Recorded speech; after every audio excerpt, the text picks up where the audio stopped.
If you grew up in the suburbs, you were probably a decent distance away from nature.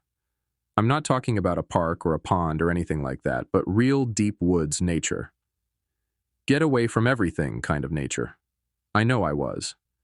I grew up outside suburban Daidaruburs, and the closest natural camping area was at least 4 hours away.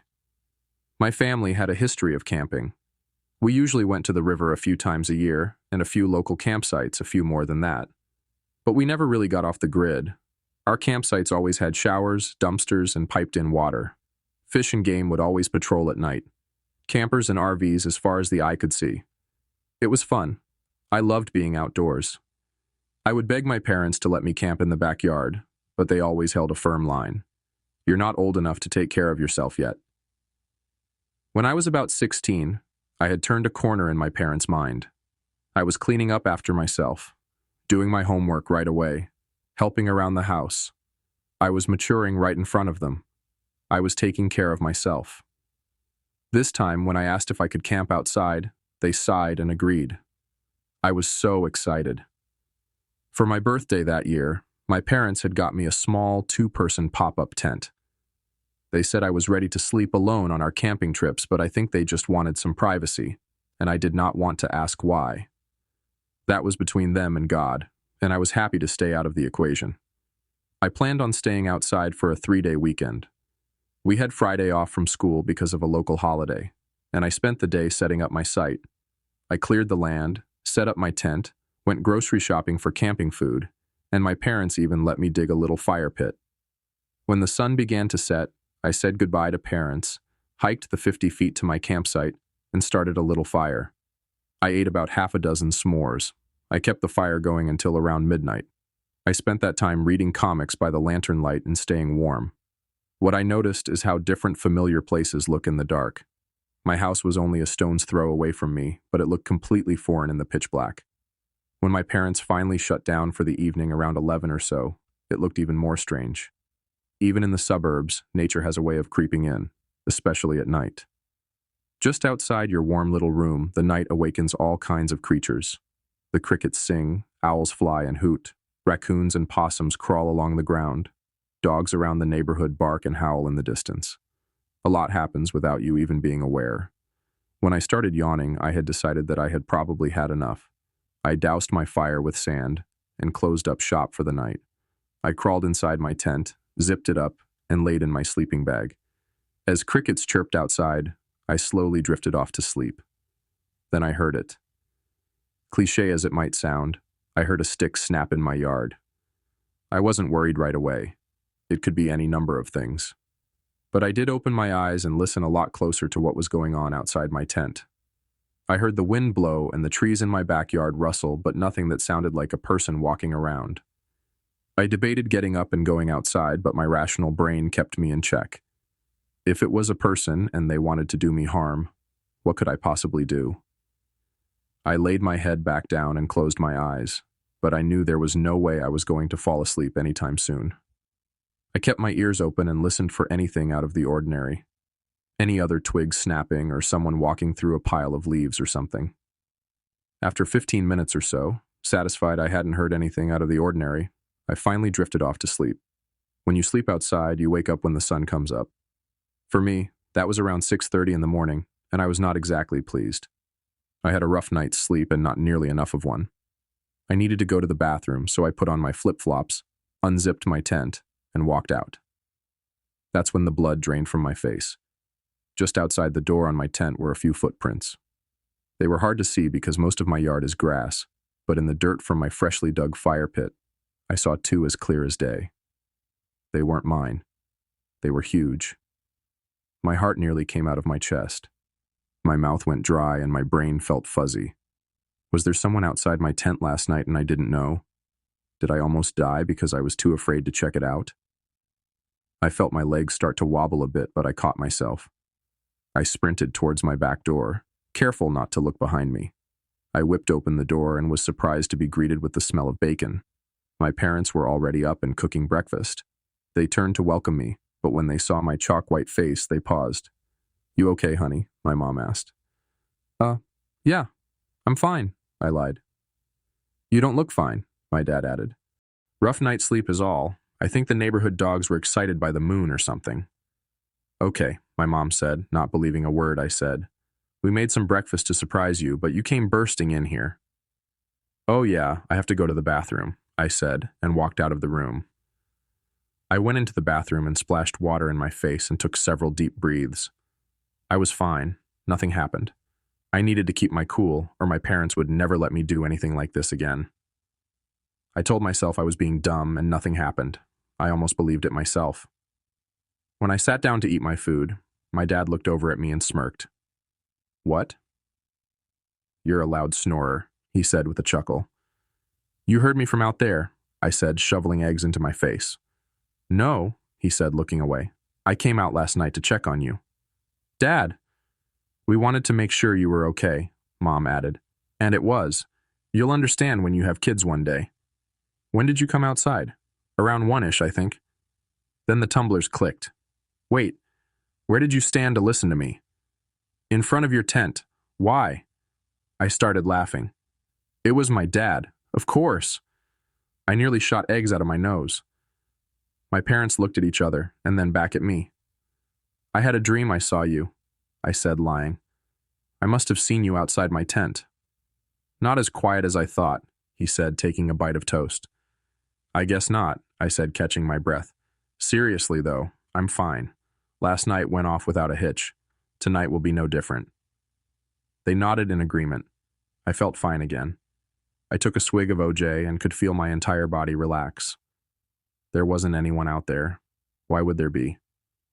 We're in the middle of suburbia. As the night fell, I once again got a good fire going. I used the stick rubbing method, which took forever but eventually got going. And yes, I am aware of how that sounds out of context. I wanted to test myself to see if I could get something going for when I eventually did off the grid camping. It took a minute, but the food I cooked over the flame that night tasted sweeter because of it. That night was a new moon, and it was pitch black. The only light was my fire, which I kept burning bright, and my gas lantern. After I had finished reading my book for the night and doused my fire, I decided to walk the backyard. Not totally sure why I wanted to do this, but I felt compelled. I started in the front right corner and worked my way around the fence counterclockwise. If my neighbors saw me, they'd assume I was up to no good, but thankfully they were old and it was late. I didn't see anything along the fence, which was not surprising. I don't know what the hell I expected to find, but I kept going.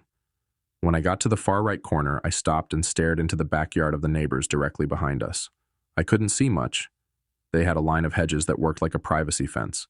The people that lived there were new to the area, and my parents had met them and chatted between the fences. They seemed nice. Their backyard was spotless. As I moved along our cyclone fence, I noticed something clinging to the top railing. I swung my lamp around and saw a clump of dried mud that looked like it had been scrapped on the metal. I walked over and touched it, and it crumbled and fell to the ground. That's when I saw footprints. The same ones I had seen in the morning in front of my tent. Someone had been there, and it sure as hell wasn't my dad. I froze and didn't know what to think. I suddenly became very aware that I was alone in the darkest night of the month. I decided not to check out the rest of the fence and slowly walked backwards towards my tent. I didn't know if anyone was watching, but I wanted to be ready to run in case they were. Then I heard the gate to my backyard open. In a flash, I quickly shut off my lantern. The darkness was sudden and terrifying. I wanted to run to my house, but whatever was back here now was closer to the back door than I was, and they would absolutely catch me. I was stuck. I ducked down and squatted down along the fence line.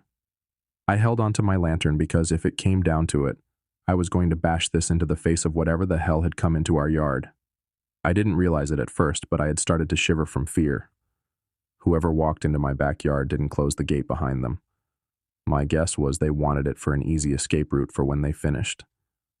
I didn't even want to think about what they wanted to finish. My eyes started to adjust to the darkness, but I still could barely make out anything. I saw my tent. The fabric wavered a bit in the breeze, and then I saw a figure walk near it. It was a man, and he was big. He moved slowly, methodically, around the tent. He was like an animal stalking its prey. I had kept the windows and door all zipped up, and if he was going to get in, he was going to have to risk unzipping the tent and waking me up. The man stopped and stared back out at the house. Then he took something out from his waistband. It was a knife. He slowly moved away from the tent and made his way over to the back door. I knew it was unlocked because my parents wanted a way for me to come inside if I got too cold or scared. He was heading inside and my parents were fast asleep. I needed to do something, but my mind was all over the place. I heard him walking up the deck stairs towards the back door and I knew I was running out of time. I grabbed my lantern and tossed it as hard as I could to the opposite side of the yard. It landed with a smash on the ground. The man stopped and looked over in the direction of the noise. He turned away from my back door and ducked down. He waited a few seconds and then slowly started towards the noise. I looked over and saw the shovel I had used to dig the fire pit. Thankfully, I was just irresponsible enough to have kept it out. I slowly started moving back towards the tent at the same time the man was walking towards the broken lantern. I knew I didn't have a lot of time, and I had to grab the shovel and hide before he realized it was just a lantern and not a person. Before he knew that he was being watched too. I was as quiet as I've ever been, my eyes moving back from the shovel to the man. I took shallow breaths and kept moving. As soon as I grabbed the shovel, I ducked down and made my way to the back of the house. I hid along the wall, doing my best to blend along with the shadows. The man got to the fence line and picked up the broken lantern. He turned and headed back towards the tent. I was stunned at how fast he moved. In a few strides, he stood outside the back of the tent. I saw him raise the knife and then slice along the fabric. I could hear it tear from where I was sitting. Then, with violence I have not ever witnessed since he stabbed down violently into my sleeping bag. Again and again. He was focused on making whoever was in that tent pay. My legs felt like jello. My mouth was dry and I could barely catch my breath, but I knew I had to do something, and my window for action was closing. If I didn't get him now while he was distracted, I was never going to get him. As quickly and quietly as a deer, I ran towards him with the shovel above my head. As soon as I came within striking distance, I slammed the shovel down on his head. The man stumbled back and clutched his head. I raised it to strike again, but he scrambled out of reach.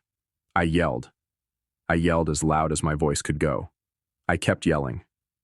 Behind me, the lights to my parents' room snapped on. So did the neighbors. All of them, I think.